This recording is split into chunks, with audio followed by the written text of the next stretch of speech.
siyang pakasalan anak para maisalba yung kumpanya natin. Hindi niya sa akin pambayad utang? Huwag kang selfish, sis. Kasi single ka naman, diba? Hindi. May boyfriend ako at engaged ako. Ano gusto kong makita yung sinasabi mong boyfriend? Ano, sino ka? Ako to si Nata. Ang girlfriend mo. Huwag kang mag-alala. Nandito ako. Sasabihin.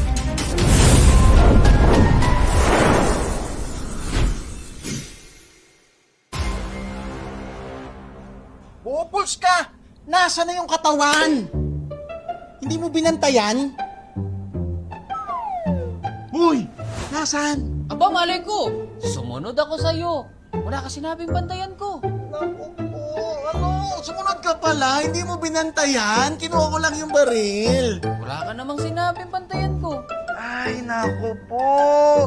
Naku talaga ng, Eh, paano yan, ha? Sabihin ba natin to kay boss? Siyempre hindi. Tanga ka talaga. Hanapin na natin. Andyan lang yan malapit. Sige, mauna ka, susundan ko. Sige, dito tayo. Sige, dito tayo. Dito.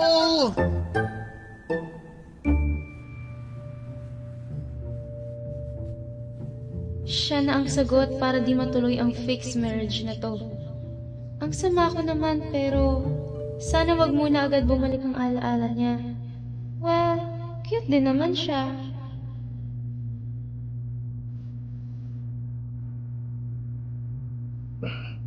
Nasaan ako?